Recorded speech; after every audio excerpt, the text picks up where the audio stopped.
Hello everyone, नमस्कार दोस्तों। चलिए आज के सेशन में हिस्ट्री का एक इम्पॉर्टेंट टॉपिक बंगाल विभाजन एंड स्वदेशी आंदोलन से संबंधित फैक्ट को देखेंगे और काफ़ी इंपॉर्टेंट है। यहाँ से पीसीएस में, JPSC, BPSC, state PCS, SSC, defence, railway में बार बार प्रश्न पूछे जाते हैं वनडे एग्जाम में। तो चलिए स्टार्ट करते हैं विदाउट टाइम वेस्टिंग। चैनल में नए हैं तो आप सब्सक्राइब कीजिए, लाइक कीजिए, कॉमेंट कीजिए, शेयर कीजिए दोस्तों। चलिए स्टार्ट करते हैं। देखिए, बंगाल का विभाजन की अगर हम बात करेंगे तो ये प्रश्न बार बार पूछा जाता है कि बंगाल विभाजन किस वायसराय के कार्यकाल में हुआ था। तो आप सभी जानते हैं लॉर्ड कर्जन के कार्य में हुआ था, ठीक है ना।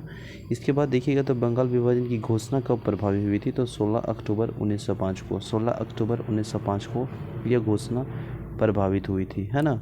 इसके बाद 20 जुलाई 1905 को बंगाल विभाजन के निर्णय की घोषणा हुई, जिसके विरोध में 7 अगस्त 1905 को कलकत्ता के टाउन हॉल में स्वदेशी आंदोलन आरंभ हुआ और इसी बैठक में ऐतिहासिक बहिष्कार प्रभाव स्वीकृत हुई थी, ठीक है।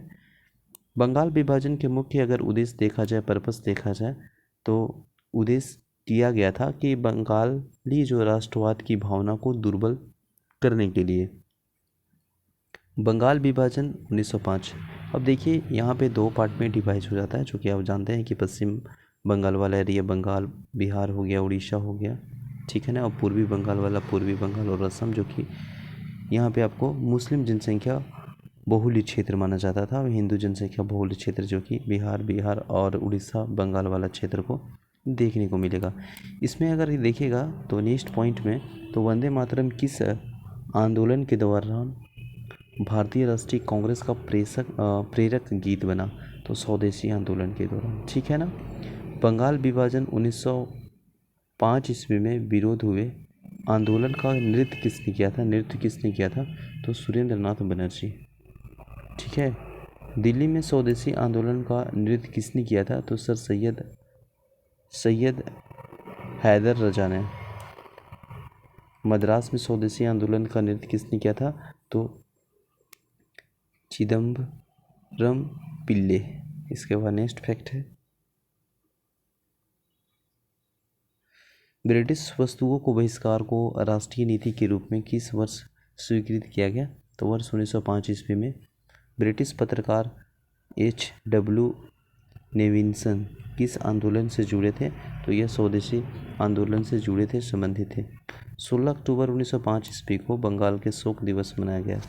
रविन्द्रनाथ टैगोर के सुझाव पर संपूर्ण बंगाल में इस दिन को राखी दिवस के रूप में मनाया गया, ठीक है ना। इसके बाद नेक्स्ट फैक्ट देखिएगा, वर्ष 1905 ईस्वी में स्वदेशी आंदोलन को कृषक तथा मुसलमान वर्ग का विशेष समर्थन प्राप्त नहीं हुआ। भारत की प्राचीन कला परंपराओं को पुनर्जीवित करने के लिए एक Indian society of oriental art की स्थापना किसने की थी, तो अवनींद्रनाथ टैगोर ने, ठीक है।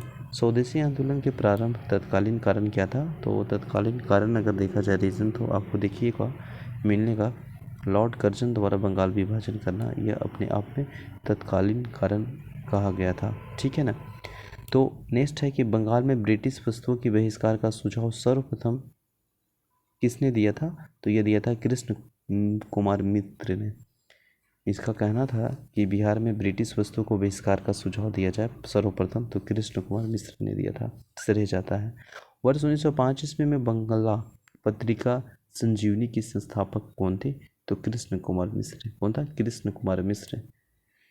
स्वदेशी बाधाओं समिति की स्थापना किसने की थी, तो अश्विनी कुमार दत्त ने।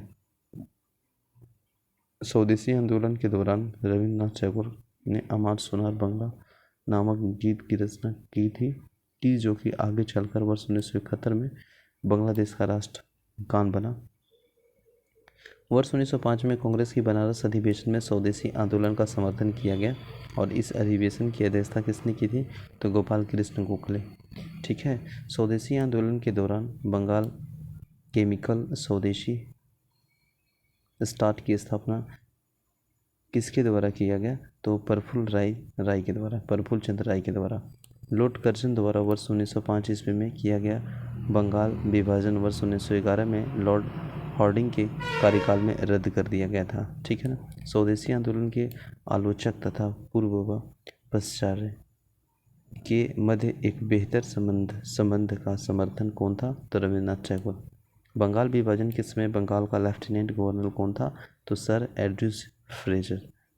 स्वदेशी आंदोलन के प्रचार प्रसार के लिए प्रयोग की गई द बंगाल पत्रिका का संस्थापक कौन थे? तो सुरेंद्रनाथ बनर्जी। ठीक है, तो आई होप सेशन अच्छा लगा होगा, तो आप लाइक कीजिएगा। चैनल में नए हैं तो सब्सक्राइब कीजिए दोस्तों, क्योंकि इंपॉर्टेंट फैक्ट है और यहाँ से प्रश्न आपको वनडे एग्जाम में देखने को मिलता होगा।